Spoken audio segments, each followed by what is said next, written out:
ওয়ালাকাদ বা'আথনা ফি কুল্লি উম্মাতিন রাসূলান আন ই'বুদুল্লাহা ওয়াজতানিবুত তাগুত। সুপ্রিয় দর্শক মণ্ডলী, শ্রোতা বৃন্দ, এর পূর্বের আলোচনায় আমি আলোচনা করেছিলাম তাওহীদ উলুহিয়্যা সম্পর্কে। তাওহীদ উলুহিয়্যা অর্থাৎ বান্দারা সমস্ত কাজ একমাত্র এক আল্লাহ তাআলার উদ্দেশ্যে করবেন, এটাকে বলা হয় তাওহীদ উলুহিয়্যা। তাওহীদ উলুহিয়্যা একমাত্র আল্লাহ তাআলার উদ্দেশ্যে ইবাদত করা, এক আল্লাহ রাব্বুল ইজ্জতকে মাবুদ বানিয়ে নেওয়া। এর জন্য একটি মুখে আমরা ইকরার করি, এই জিনিসটাকে আমরা মুখে ইকরার করি, আমরা নিজের জবান দ্বারা ইকরার করি, এটাকে মানি। এই জবানে যে শব্দ দ্বারা আমরা ইকরার করি, সেই শব্দটিকে বা সেই কালিমাটিকে আমরা জানি যে এটি হচ্ছে শাহাদাতু আল্লা ইলাহা ইল্লাল্লাহ ওয়া আন্না মুহাম্মাদুর রাসূলুল্লাহ, বা শাহাদাতু আল্লা ইলাহা ইল্লাল্লাহ। সাক্ষী দেওয়া, শাহাদার অর্থ সাক্ষী দেওয়া যে আল্লাহ ছাড়া কেউ হক মাবুদ নাই,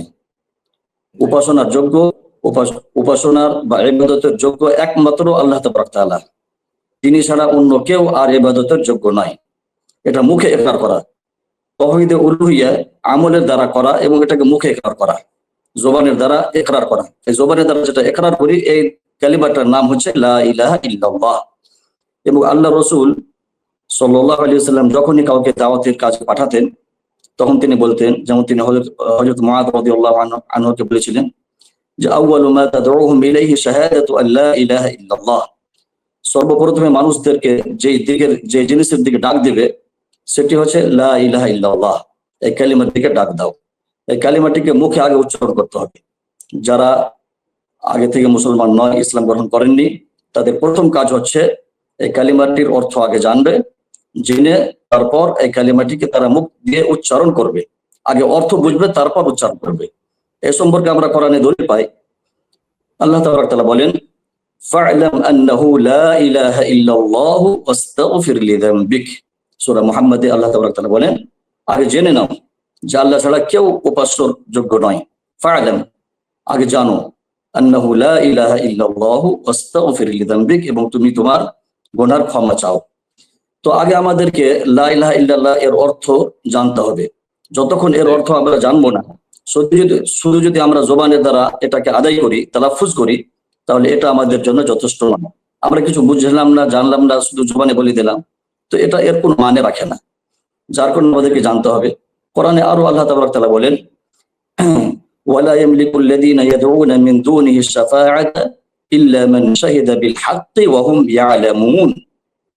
অর্থাৎ কিয়ামতের দিন কেউ কাউরে কাজে আসবে না, কেউ কারোর জন্য সুপারিশ করবে না, কেউ কাউরে কাজে আসবে না, কেউ কাউরে মালিক হবে না। কিন্তু যে ব্যক্তি হক জিনিসের সাক্ষী দিল, লা ইলাহা ইল্লাল্লাহ এই জিনিসটির সাক্ষী দিল, এবং সে জানলো, আগে জানলো তারপর সাক্ষী দিল, জেনে শুনে সাক্ষী দিল, ইল্লা মান শাহিদা বিল হক, এই হক কালিমার সে সাক্ষী দিল। সাক্ষী কখন দেয় মানুষ?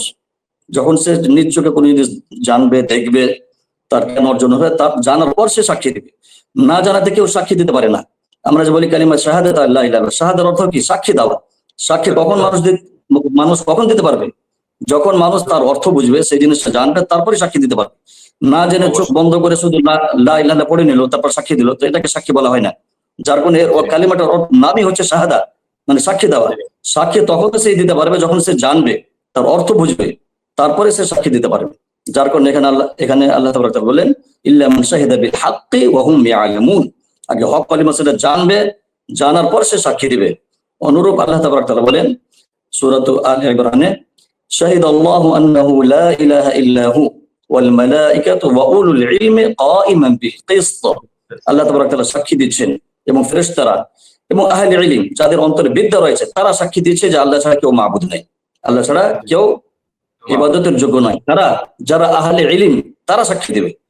তো যতক্ষণ জ্ঞান অর্জন না হবে, যতক্ষণ কালিমা লা ইলাহা ইল্লাল্লাহ এর অর্থ না বুঝতে পারবো, অতক্ষণ আমাদের সাক্ষী দেওয়া উচিত হবে না। সাক্ষী দেওয়ার কোনো এখানে মানে রাখে না। আমরা সাক্ষী কিভাবে দেব অথচ আমরা এর অর্থ বুঝি না? যার কারণে প্রথম যেটা আমাদের শর্ত, সেটা হচ্ছে কালিমা লা ইলাহা ইল্লাল্লাহ এর অর্থ জানা আগে। আমরা দেখি আমাদের এলাকাতে অনেক লোক, অনেক মানুষ বা অনেক ফিরকা, অনেক দল এমন রয়েছে যারা সাক্ষী দেয়, যারা লা ইলাহা ইল্লাল্লাহ মুখে পড়ে, জবানে তারা ইকরারও করে, কিন্তু তার আমল দেখি বিপরীত। অর্থাৎ সে লা ইলাহা ইল্লাল্লাহ এর অর্থ বুঝেনি। যদি এর অর্থ বুঝতো তাহলে হয়তো এর সাক্ষী দিত না তারা, কিংবা এর বিপরীতে আমল করতো না। অনেকে লা ইলাহা ইল্লাল্লাহ মুখে বলছে, কিন্তু আবার পীরের কাছে গিয়ে তার ওসিলা ধরছে, কবর আগা দিয়ে গিয়ে সিজদা করছে, কাউরি মাধ্যম ধরে অনেক রকম কাজ করছে, যেটা লা ইলাহা ইল্লাল্লাহ কালিমার বিপরীত, সম্পূর্ণ উল্টা। অর্থাৎ এরা কালিমার লা ইলাহা ইল্লাল্লাহ এর অর্থ বুঝতে পারেনি। আহলে মক্কা, মক্কাবাসীরা, যে কওমের দিকে আল্লাহ রসুল সাল্লাল্লাহু আলাইহি ওয়াসাল্লামকে প্রেরণ করা হয়েছিল, তিনি সেই কওমকে যখন দাওয়াত দিলেন, লা ইলাহা ইল্লাল্লাহর দিকে যখন আহ্বান করলেন, তখন তারা বুঝতে পারলো যে লা ইলাহা ইল্লাল্লাহ এর অর্থ কি। কারণ তারা আরব, তারা আরবি ভাষা বুঝতেন এবং তারা বুঝতে পারতো এর অর্থ কি। তারা বুঝতে পারতো যদি আমরা এই কালিমাটা পড়িনি তাহলে আমরা কাউরে মাধ্যম ধরতে পারবো না, কাউকে ডাকতে পারবো না, আমাদের সমস্ত মাবুদকে বাতিল করে দিবে। যার কারণে যখন তাদেরকে বলা হতো আন্নাহুম ইযা কিলা লাহুম লা ইলাহা ইল্লাল্লাহু ইস্তাকবিরুন, ইন্নাহুম ইযা কিলা লাহুম লা ইলাহা ইল্লাল্লাহু ইস্তাকবিরুন, ইন্নাহুম কানু ইযা কিলা লাহুম লা ইলাহা ইল্লাল্লাহু ইস্তাকবিরুন। যখন এদেরকে বলা হতো যে তোমরা লা ইলাহা ইল্লাল্লাহ পড়ো, তখন এরা অহংকার করতো এবং এরা পড়তো না। কেন পড়তো না? তারা অর্থ বুঝতো, সেই জন্য পড়তো না। তারা অর্থ বুঝতো যে এর অর্থ এটাই হচ্ছে যে আমরা আর কাউরের সাথে সম্পর্ক রাখতে পারবো না, আমরা কাউরের উদ্দেশ্যে কোনো কাজ করতে পারবো না, একমাত্র আল্লাহর আগে দিকে আমাদেরকে মাথা নত করে থাকতে হবে এবং মুহাম্মদুর রাসূলুল্লাহ সাল্লাল্লাহু আলাইহি সাল্লামের সামনে নিজকে ছোট করে থাকতে হবে, তিনার আনুগত্য করতে হবে। আমাদের কোনো পাওয়ার চলবে না, আমাদের কোনো ক্ষমতা চলবে না, আমাদের কোনো ইখতিয়ার থাকবে না, সম্পূর্ণ ইখতিয়ার, সম্পূর্ণ ইচ্ছা একমাত্র আল্লাহ তাবারক তাআলা চলবে। তারা বুঝতো জিনিসটা, যার কারণে তারা পড়তো না এবং তারা বলতো আজআল আল আলিহাতা ইলাহা ওয়াহিদা ইন্না হাযা লাশাইউন উজাব। এ মুহাম্মদুর রাসূলুল্লাহ সাল্লাল্লাহু আলাইহি ওয়াসাল্লাম এসে আমাদের সমস্ত মাবুদকে একটি মাবুদ বানিয়ে দিল, এটি তো আশ্চর্য জিনিস। তো এখানে মাবুদের অর্থ কি? মাবুদের অর্থ তারা বুঝতো যে এটা একমাত্র আল্লাহর উপাসনা করতে হবে, আল্লাহর আগে দিকে ঝুঁকতে হবে, কাউরির আগে দিকে ঝুঁকা যাবে না, কাউরির কাছে দোয়া করা যাবে না, কাউরির ওসিলা, কাউরির মাধ্যম নেওয়া যাবে না। কারণ এছাড়া অন্য জিনিসগুলো তারা মানতো। আল্লাহ একমাত্র আল্লাহ তাবারক তাআলা সৃষ্টি করেছেন সবকিছু, এটা তারা জানতো, এটা মানতো। ওয়ালা ইন সাআলতাহুম মান খালাকাস সামাওয়াতি ওয়াল আরদা লায়াকুলুন্না আল্লাহ। এদেরকে যদি জিজ্ঞাসা করা হতো জমিন আসমান কে সৃষ্টি করলো, তারা বলতো একমাত্র আল্লাহ সৃষ্টি করেছে। তারা সবকিছু বিশ্বাস করতো, শুধু একমাত্র আল্লাহ তাবারক তাআলার সামনে ইবাদত করতো না এবং লা ইলাহা ইল্লাল্লাহ পড়তে তারা অস্বীকার করলো। এই জন্য যে এর অর্থ তারা বুঝতো যে এর অর্থ যে আমাদেরকে একমাত্র আল্লাহ তাবারক তাআলার সামনে ঝুঁকতে হবে, তিনার আনুগত্য করতে হবে, তিনার সামনে আমাদেরকে মাথা নত করে থাকতে হবে। যার কারণে তারা পড়তে অস্বীকার করেছেন। তো ওই জন্য আমাদেরকে এই কালিমার মানটা আমাদেরকে বোঝা উচিত। এই কালিমার দুটি রূপ রয়েছে, লা ইলাহা ইল্লাল্লাহ, একটি হচ্ছে লা ইলাহা ইল্লাল্লাহ একটি শব্দ, আরেকটি হচ্ছে ইল্লাল্লাহ। তো আরকান, কালিমাটি আরকান হচ্ছে আগে আমাদেরকে মানতে হবে যে কোনো উপাস্য নাই, শুধুমাত্র আল্লাহ। সমস্ত মাবুদে বাতিলা, যে সমস্ত জিনিসের মানুষ ইবাদত করে, সে সমস্ত জিনিসকে আগে ইনকার করতে হবে। আগে সমস্ত জিনিসকে ইনকার করতে হবে, তারপর একমাত্র আল্লাহকে মানতে হবে যে আমরা কাউকে মানি না একমাত্র আল্লাহ ছাড়া। লা ইলাহা ইল্লাল্লাহ এর অর্থ হচ্ছে এটা যে আল্লাহ ছাড়া কোনো মাবুদ হক নাই, হক মাবুদ নাই। আমরা এখানে হক শব্দটা বাড়াচ্ছি, কেন বাড়াচ্ছি হক শব্দটা? এখানে প্রথম জিনিস, যারা আরবি গ্রামার বোঝেন বা আরবি গ্রামার হিসেবে চলেন, তারা জানেন যে লা ইলাহা এটা হচ্ছে লা নাফি জিন্স, ওর খবর চাই, ওর খবর আসতে হবে। এখানে তার খবর পুশিদা, মানে গুপ্ত রয়েছে। আরবি গ্রামার হিসেবে ওর খবর গুপ্ত রয়েছে, তাকে এখানে কোনো একটা খবর মানতে হবে। যদি না যদি মানেন তাহলে বাক্যটা পূর্ণ হচ্ছে না। তো এখানে তার খবরকে গুপ্ত মানতে হবে একটা। তো কোনটা খবর গুপ্ত মানবেন, কোনটা শব্দ মানবেন? এর জন্য সবচাইতে ভালো যেটা শব্দ হাদিস কোরআনের আলোকে দলিল হিসেবে যেটা পাওয়া যায় সেটা হচ্ছে লা ইলাহা বিহাক্কিন ইল্লাল্লাহ। কেউ কেউ বলেছে যেখানে অন্য কোনো জিনিস গুপ্ত মানার পর মাবুদ ইবাদতের যোগ্য একমাত্র আল্লাহ তাবারক তাআলা, যথেষ্ট এটা। কিন্তু এই কথাটা ভুল। এই জন্য ভুল যে গ্রামার এই জিনিসটাকে গ্রহণ করে না। আরবি গ্রামার লা নাফি জিনিস, তার খবর চাচ্ছে, এখানে তার কোনো খবর আনতে হবে। কোন মুতাকাল্লিমিনরা বলেছে যে এখানে কোনো খবর যেহেতু লাগবে, আনতে হবে, তো আমরা এখানে খবর আনতে পারি যে লা ইলাহা ফি ওজুদিন ইল্লাল্লাহ, আল্লাহ ছাড়া কোনো মাবুদের ওজুদ নাই, অস্তিত্ব নাই। এটা ভুল, কারণ যে অনেক মাবুদের অস্তিত্ব আছে যেগুলো বাতিল মাবুদ। তো যার কারণে এখানে যেহেতু আমাদেরকে কিছু গুপ্ত মানতে হবে, দলিলের আলোকে আমরা দেখতে পাই সবচেয়ে বেস্ট ভালো যেটা শব্দ আমরা এখানে গুপ্ত মানতে পারবো সেটা হচ্ছে লা ইলাহা বিহাক্কিন ইল্লাল্লাহ। কারণ কোরআনে আল্লাহ তাবারক তাআলা বলেন যালিকা বিআন্নাল্লাহা হুয়াল হক ওয়া আন্না মা ইয়াদউনা মিন দুনিহিল বাতিল বা মিন দুনিহি হুয়াল বাতিল। দুটো রকম শব্দ এসেছে যে আল্লাহ ছাড়া যে সমস্ত জিনিসের মানুষরা ইবাদত করে সমস্ত জিনিস হচ্ছে বাতিল এবং একমাত্র আল্লাহ তাবারক তাআলা তিনি হচ্ছেন হক মাবুদ। এখানে আল্লাহ তাআলা বলে দেন যে তিনি হকের হক, যালিকা বিআন্নাল্লাহ হুয়াল হক, আল্লাহ তাআলা হক। যেহেতু এখানে হক জিনিসটা এখানে আমরা গুরুত্ব মানবো, এবং এর অর্থ হচ্ছে আল্লাহ ছাড়া কেউ হক মাবুদ নাই, সমস্ত মাবুদ হচ্ছে বাতিল, শুধুমাত্র আল্লাহ তিনি হচ্ছেন হক, তিনি হচ্ছেন উপাসনার যোগ্য। ইল্লাল্লাহ, শুধুমাত্র আল্লাহ, আল্লাহ মানে উপাসনার বা ইবাদতের যোগ্য। এটা এর ব্যাখ্যা আমরা বুঝতে পারলাম, এর রুকন বুঝতে পারলাম, যে আগে আমাদেরকে ওয়ালাকাদ বা'আথনা ফি কুল্লি উম্মাতিন রাসূলান আন ইবুদুল্লাহ ওয়াজতানিবুত তাগুত। দুটি জিনিস একসাথে লাগবে, এক আল্লাহকে মানতে হবে, আল্লাহ ছাড়া যত মাবুদ রয়েছে সমস্ত মাবুদকে অস্বীকার করতে হবে। আন ইবুদুল্লাহ, একমাত্র আল্লাহর ইবাদত করো, ওয়াজতানিবুত তাগুত, তাগুতের থেকে তোমরা বেঁচে থাকো। তাগুতের অর্থ হচ্ছে কুল্লু মা উবিদা মিন দুনিল্লাহ, আল্লাহ ছাড়া যে সমস্ত জিনিসের ইবাদত করা হয় সমস্ত জিনিস হচ্ছে তাগুত। তো আল্লাহ ছাড়া যে কোনো জিনিসের মানুষ ইবাদত করে সেটা হচ্ছে তাগুত, সে সমস্ত জিনিস থেকে আমাদেরকে বেঁচে থাকতে হবে। এটা হচ্ছে লা ইলাহা ইল্লাল্লাহ এর অর্থ বা এর রুকুন বললাম। এরপরে আসি লা ইলাহা ইল্লাল্লাহ এর কিছু শুরুত রয়েছে। যেমন আমরা জানি যে কোনো জিনিস চাবি দিয়ে যদি আমরা তালা খুলি, তো চাবি অতক্ষণ কাজ করবে না যতক্ষণ তার দাঁত থাকবে না। লা ইলাহা ইল্লাল্লাহ যে আমরা পড়ি এর কিছু শর্ত রয়েছে, শর্তাবলী। এর শর্তাবলীর দিকে আসছে এখন। এর শর্তাবলীকে হাফিজ আল হিকামি রাহিমাহুল্লাহ তিনি তিনার কিতাব মাআরিজুল কবুলে উল্লেখ করেছেন, এবং শের পদ্যর আকারে তিনি জিনিসটি উল্লেখ করেছেন এবং বলেন যে লা ইলাহা ইল্লাল্লাহ এর 7টি শুরুত রয়েছে, 7টি শর্তাবলী রয়েছে। তার মধ্যে তিনি বলেন আল ইলমু ওয়াল ইয়াকিন ওয়াল কবুল ওয়াল ইনকিয়াদু ফাদরি মা আকুল ওয়াস সিদক ওয়াল ইখলাস ওয়াল মাহাব্বাহ ওয়াফাকাকাল্লাহু লিমা আহাব্বাহ ওয়াজিদা মিনহা ওয়া কুফরু মিনক। অর্থাৎ 7টি জিনিস। প্রথমে জ্ঞান অর্জন করা, ইলম। আগে লা ইলাহা ইল্লাল্লাহ এর শব্দের অর্থ আমাদেরকে জানতে হবে। যেমন এর পূর্বে বললাম যে ফা'লাম আন্নাহু লা ইলাহা ইল্লাল্লাহ, আগে জেনে নাও, এর ব্যাখ্যা আগে জানো, তারপর তোমরা সাক্ষী দাও। বিনা জানাতে সাক্ষী দেওয়া এটা সাক্ষী হয় না আসলে। তো ইলম সম্পর্কে আলোচনা হয়েছে। তো প্রথম জিনিস হচ্ছে ইলম বা বিদ্যা, এর অর্থ বোঝা, এর মানে বোঝা, তারপরে সাক্ষী দেওয়া। এবং এ সম্পর্কে হাদিসও অনেক রয়েছে, এই সম্পর্কে হাদিস রয়েছে, যেমন মান শাহিদা বিল্লাহ, তারপর বলছে আসআদুন নাসি বিশাফাআতি মান ক্বালা লা ইলাহা ইল্লাল্লাহ। তারপর বলেন আরিফান মিন কলবি। তারপর মান আলিমা আল্লা ইলাহা ইল্লাল্লাহ ওয়া হুয়া ইয়ালামু আল্লা ইলাহা ইল্লাল্লাহ, যে ব্যক্তি জানলো যে আল্লাহ ছাড়া কেউ উপাস্য নাই, সেই ব্যক্তিকে আল্লাহ তাবারক ওয়া তাআলা মাফ করেন, ক্ষমা করেন। তো হাদিস কোরআন এ সম্পর্কে বিস্তারিত অনেক এই সম্পর্কে স্পষ্ট দলিল আছে, যেগুলো আমি উল্লেখ করলাম এর পূর্বে। ইলম বা বিদ্যা এটা জরুরি লা ইলাহা ইল্লাল্লাহর সাক্ষী দেওয়ার জন্য, প্রথম জিনিস।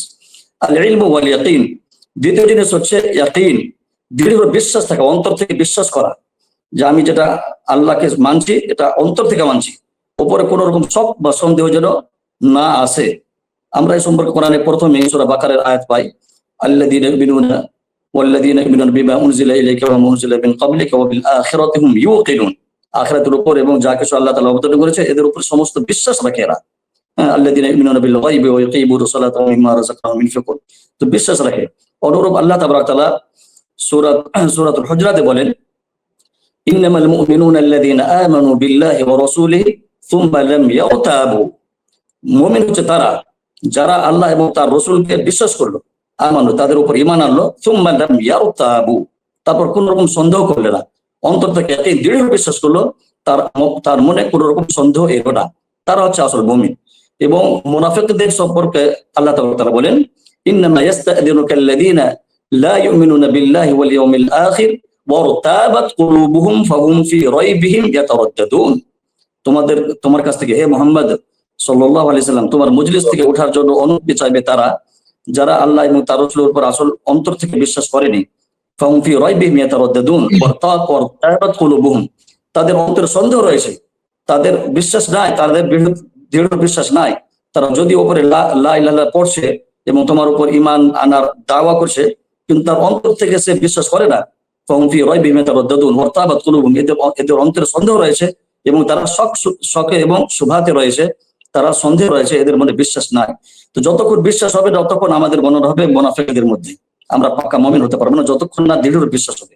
তো ইয়াকিনটা আমাদের জন্য জরুরি, যতক্ষণ ইয়াকিন করবো না ততক্ষণ আমরা মুমিন হতে পারবো না। ইয়াকিন ওয়াল ইলমু ওয়াল ইয়াকিন ওয়াল কবুল, এবং তৃতীয় জিনিস হচ্ছে কবুল করা, মানে মেনে নেওয়া। আল্লাহ তাআলা যা কিছু বললেন সেটাকে মেনে নেওয়া, না ঠুকরানো। সেটাকে অস্বীকার না করা। মক্কার মুশরিকদেরকে যখন দাওয়াত দেওয়া হলো, তখন তারা সেটাকে অস্বীকার করে দিল। অহংকার করতে আরম্ভ করলো এবং সেটাকে মানলো না। আমাদেরকে মাথা নত করে সেটাকে গ্রহণ করতে হবে, মানতে হবে, এবং এটা হচ্ছে ঈমান। ফালা ওয়ারাব্বিকা লা ইউমিনুনা হাত্তা ইউহাক্কিমুকা ফীমা শাজারা বাইনাহুম থুম্মা লা ইয়াজিদু ফি আনফুসিহিম হারাজাম মিম্মা কাদাইত ওয়া ইউসাল্লিমু তাসলিমা। মানতে হবে আমাদেরকে, যা কিছু আল্লাহ এবং তার রাসূল বলেছেন সেটাকে আমাদেরকে মাথা নত করে গ্রহণ করতে হবে, সেটাকে আমাদেরকে অস্বীকার করতে হবে না।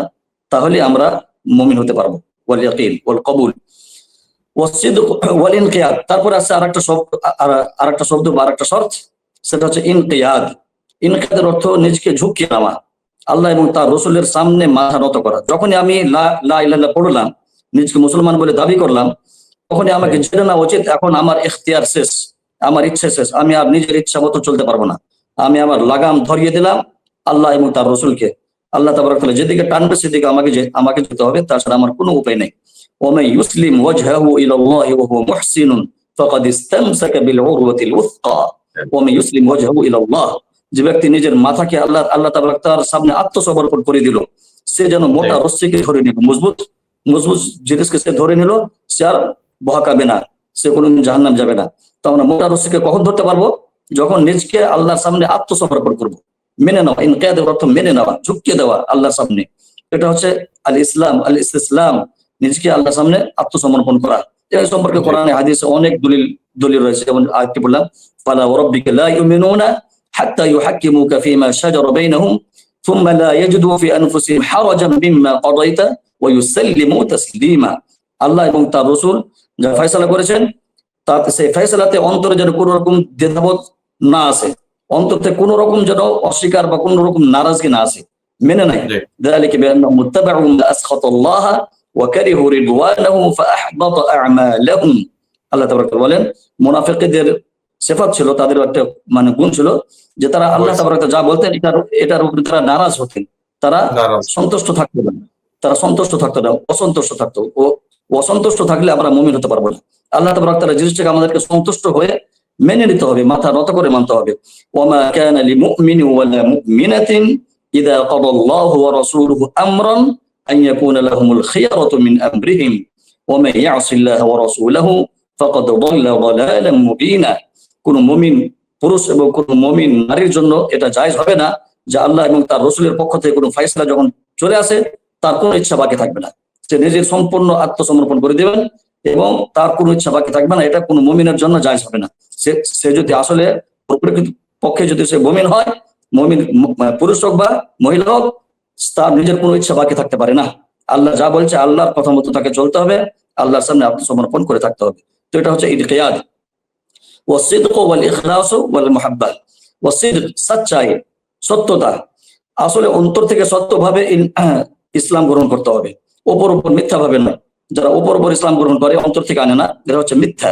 যার কারণে আল্লাহ তাবারক তাআলা মুনাফিক সম্পর্কে বলে, ইযা জাআকাল মুনাফিকুনা ক্বালু নাশহাদু ইন্নাকা লারাসূলুল্লাহ ওয়াল্লাহু ইয়া'লামু ইন্নাকা লারাসূলুহু ওয়াল্লাহু ইয়াশহাদু ইন্নাল মুনাফিকিনা লাকাযিবুন। মুনাফিকরা তোমার কাছে আসে এবং এরা বলে যে আমরা সাক্ষী দিচ্ছি যে হে আল্লাহর রাসূল, আপনি আল্লাহর রাসূল, আমরা সাক্ষী দিচ্ছি এবং আল্লাহও জানে যে আপনি আল্লাহর রাসূল। অথচ এরা অন্তর থেকে এরা আসলে মিথ্যা। আল্লাহ বলছেন ওয়াল্লাহু ইয়াশহাদু ইন্নাল মুনাফিকিনা লাকাযিবুন, আল্লাহ সাক্ষী দিচ্ছে এরা মিথ্যা। এরা আসলে অন্তর থেকে সাক্ষী দেয় না, এরা মুখে মুখে সাক্ষী দিচ্ছে। অনুরূপ বলেন আল্লাহ তাআলা সূরাতুল বাকারাতে, ওয়া মিনান নাসি মান ইয়াকুলু আমান্না বিল্লাহি ওয়া বিল ইয়াউমিল আখির ওয়া মা হুম বিমুমিনিন ইউখাদিউনা আল্লাহ ওয়াল্লাযীনা আমানু ওয়া মা ইয়াখদাউনা ইল্লা আনফুসাহুম ওয়া মা ইয়াশউরুন। এরা মুখে দাবি করে, ওয়া মিনান নাস, মানুষের মধ্যে এমন মানুষ আছে যারা মুনাফিকিন, এরা মুখে দাবি করে যে আমরা ঈমান আনলাম, কিন্তু ওয়া মা হুম বিমুমিনিন, এরা আসলে মুমিন নয়, এরা শুধু মুমিনদেরকে ধোঁকা দিচ্ছে, অন্তর থেকে এরা ঈমান গ্রহণ করেনি। অনুরূপ আল্লাহ তাআলা বলেন, আলিফ লাম মিম আহাসিবান নাসু আন ইউতরাকু আন ইয়াকুলু আমান্না ওয়া হুম লা ইফতানুন ওয়া লাকাদ ফাতান্না আল্লাযীনা মিন ক্বাবলিহিম ফালা ইয়া'লামান্না আল্লাহু আল্লাযীনা সাদাকু ওয়া লা ইয়া'লামান্নাল কাযিবিন। শুধু মুখে ঈমান আনা যথেষ্ট নয়, আল্লাহ তাআলা তোমাদেরকে পরীক্ষা করবে, তোমরা সত্য কি মিথ্যা এটা আগে যাচাই করবে, তারপর তোমার মুমিন সাব্যস্ত হবে। তো ঈমান ততক্ষণ সাব্যস্ত হবে যতক্ষণ অন্তর থেকে না আসবে। শুধু মুখে বলে দিলে আমরা মুনাফিক হব, যতক্ষণ অন্তর থেকে আমাদের ঈমান না থাকবে এবং সচ্চাই, সত্যতা, এর অর্থ দিল থেকে আমরা সেটাকে মানবো, মুখে যা কিছু বলবো অন্তর থেকে সেটাকে আসলেই মানবো, তাহলে আমরা প্রকৃত পক্ষে মুমিন হতে পারবো। এটা অসিদক ওয়াল ইখলাস। আরো একটা জিনিস হচ্ছে ইখলাস, অন্তরে যদি ইখলাস থাকে, এবং ইখলাসের জন্যই আল্লাহ তাবারক তাআলা আমাদেরকে পাঠিয়েছেন। ওয়া উমিরু ইল্লা লিয়াবুদুল্লাহ মুখলিসিনা লাহুদ্দিন হুনাফা। মানুষদেরকে একমাত্র হুকুম করা হয়েছে এরা যেন পৃথিবীতে একমাত্র আল্লাহর উদ্দেশ্যে, এক আল্লাহর উদ্দেশ্যে এরা যেন ইবাদত করে, অন্য কাউকে এখানে শরীক না করে। রিয়াকারী যেন উদ্দেশ্য না হয়, কাউকে কাউকে দেখাবার জন্য উদ্দেশ্য না হয়, বা অন্য কোনো মাবুদের জন্য কোনো ইবাদত না যেন করি আমরা, একমাত্র আল্লাহকে সন্তুষ্ট করার উদ্দেশ্যে, আল্লাহকে ভয় করে আল্লাহর উদ্দেশ্যে আমাদেরকে ইবাদত করতে হবে। এখানে যদি মিক্সচার হয় তাহলে তাহলে সেই ইবাদত গ্রহণ হবে না। এ সম্পর্কে কোরআনে হাদিসে অনেক আয়াত রয়েছে, অনেক হাদিস রয়েছে। আনা আগনা শুরাকা আন শিরক মান মান আশরাকা মাই গায়রি তারাকতুহু ওয়া শিরকা। আমি কোনো ব্যক্তি যদি আমাকে আমার সাথে অন্য কোনো জিনিসকে শরীক করে, আমার ইবাদত করে, তার নিয়ত অন্য কিছু থাকে বা অন্য কাউকে শরীক করে, তাহলে আমি ওখান থেকে বেরিয়ে এসে যাই, আমি আমি আমি ওখান থেকে হটে যাই, আমি তার শরীককে এবং তাকে ছেড়ে দিই এবং আমি ওখান থেকে হটে যাই। তো আল্লাহ তাবারক তাআলা যদি কেউ শিরক করে বা নিয়তে যদি রিয়াকারী থাকে, তাহলে সেই ইবাদতকে আল্লাহ তাবারক তাআলা গ্রহণ করে না। ফামান কানা ইয়ারজু লিকা রাব্বিহি ফালইআমাল আমালান সালিহান ওয়া লা ইউশরিক বিইবাদাতি রাব্বিহি আহাদা। আল্লাহর ইবাদতে যদি কাউকে শরীক না করে, একমাত্র এক আল্লাহর উদ্দেশ্যে সমস্ত কাজ করে, তার উঠা বসা, কুল ইন্না সালাতি ওয়া নুসুকি ওয়া মাহইয়ায়া ওয়া মামাতি লিল্লাহি রাব্বিল আলামিন লা শারীকা লাহ। আমার উঠা বসা চলাফেরা যত কিছু কাজ রয়েছে একমাত্র এক আল্লাহর উদ্দেশ্যে, এটা আমার কেউ শরীক নাই, এইভাবে নিজকে দাবি করতে হবে। আমার কাউকে আমি শরীক করতে, কারোর উদ্দেশ্যে কোনো কাজ করছি না। এটা হচ্ছে আল ইখলাস ওয়াস সিদক ওয়াল মাহাব্বাহ। আর একটা হচ্ছে মহাব্বত। আল্লাহর ইবাদত করব, কিন্তু আমরা আল্লাহর সাথে ভালোবাসা দেখে করব এবং আল্লাহর উপর সন্তুষ্ট হয়ে করব। আর যদি অসন্তুষ্ট হয়ে পড়ি তাহলে আমাদের ইবাদত গ্রহণ হবে না। মুনাফিক সম্পর্কে আল্লাহ তাবারক তাআলা বলেন, যালিকা বিআন্নাহুম তাবাউ মা আসখাতাল্লাহ ওয়া কারিহু রিদওয়ানা ফাআহবাতা আমালাহুম। আল্লাহর অসন্তুষ্টকে এরা এরা গ্রহণ করেছিল, যার কারণে এদের আমল বরবাদ হলো। তো যে সমস্ত কাজ থেকে আল্লাহ খুশি হন এবং আমাদেরকে আল্লাহর সমস্ত ইবাদত করতে হবে এবং এদের খুশি হতে হবে। যদি আমরা এই সমস্ত জিনিস থেকে অসন্তুষ্ট থাকি, তাহলে আমাদের কোনো ইবাদত গ্রহণ হবে না। আল্লাহর আহকামের সামনে নিজকে খুশি সবকিছু মানতে হবে। যা কিছু তিনি আদেশ করেছেন সেটার উপর সন্তুষ্ট থাকতে হবে। তো এই জিনিসগুলো আমরা বুঝতে পারলাম। আর একটা জিনিস, ৮ নম্বর জিনিস, যে আল্লাহ ছাড়া অন্য যে সমস্ত মাবুদ রয়েছে, সেই মাবুদ গুলোকে অস্বীকার করতে হবে। কুফরান, যে সমস্ত মাবুদ রয়েছে, মাবুদে বাতিলা, সে সমস্ত মাবুদকে অস্বীকার করতে হবে, যেগুলোকে আমরা কিচ্ছু মানি না, একমাত্র আল্লাহকে মানি।